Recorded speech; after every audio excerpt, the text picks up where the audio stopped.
নমস্কার, স্পটার নিউজে আপনাদের স্বাগত। আবার শিরোনামে বিরাট কোহলি। এতদিন রান পাচ্ছিল না বলে ভিকের প্রচণ্ড সমালোচনা হচ্ছিল।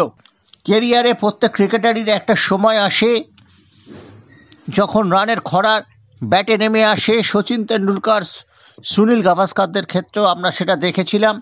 এই সময় স্টান্স একটু বদলাতে হয়, ফুটওয়ার্কের প্রবলেম হওয়ায় একটু অ্যাডজাস্ট করতে হয় ব্যাট ধরার ধরনের ক্ষেত্রে, আর সেটা করেই বিরাট কোহলি কামাল করে দিলেন। 2018 সালে তিনি পার্থে সেঞ্চুরি করেছিলেন, আবার সেঞ্চুরি করলেন, 100 রানে নট আউট থাকলেন। এর ফলে আন্তর্জাতিক ক্রিকেটে বিরাট কোহলির মোট সেঞ্চুরির সংখ্যা গিয়ে দাঁড়ালো 81। টেস্ট ক্রিকেটে বিরাট কোহলি সেঞ্চুরি পাচ্ছিলেন না। 19 সালের পর তাকে সেঞ্চুরি পেতে দীর্ঘ 2 বছর 6 মাস অপেক্ষা করতে হয়েছিল।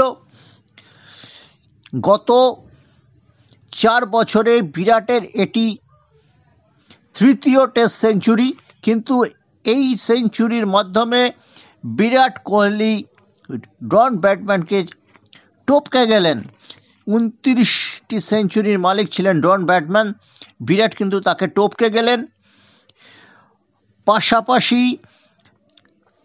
30টি টেস্ট সেঞ্চুরি, 50টি ওয়ানডে সেঞ্চুরি করে তিনি সচিন তেন্ডুলকরের রেকর্ড ভেঙে দিয়েছেন। সচিন 49টি সেঞ্চুরি করেছেন এবং একটি টি-20 সেঞ্চুরির সূত্রে 81টি সেঞ্চুরির মালিক বিরাট কোহলি। বিরাট কোহলির এখনও বছর 5 খেলতে পারবেন আন্তর্জাতিক ক্রিকেটে, এমনই বিশেষজ্ঞরা মনে করছেন। টেস্ট, ওয়ানডে, টি-20 মিলিয়ে তিনি সচিনের রেকর্ড কি ভেঙে দিতে পারবেন? আজকের সেঞ্চুরির পর এটা নিয়ে কিন্তু আলোচনা চলছে এবং নিজের ফিটনেস সম্পর্কে প্রচণ্ড সচেতন বিরাট কোহলি।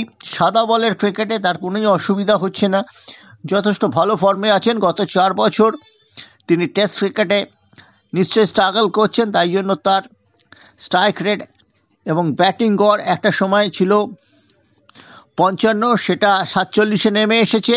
কিন্তু এই যে পার্থে সেঞ্চুরি খেলেন প্রতিকূল অবস্থার মধ্যে দলের প্রয়োজনে, এবং সবচেয়ে বড় কথা দ্বিতীয় ইনিংসে হ্যাজেলউড, প্যাট কামিন্সের বিরুদ্ধে, এতে তার মনোবল বাড়াবে এবং আগামী দিনে কিন্তু সচিনের রেকর্ড ভাঙার দিকে তিনি দৃঢ় পদক্ষেপেই এগিয়ে যাচ্ছেন বলে মনে করছে ক্রিকেট মহল।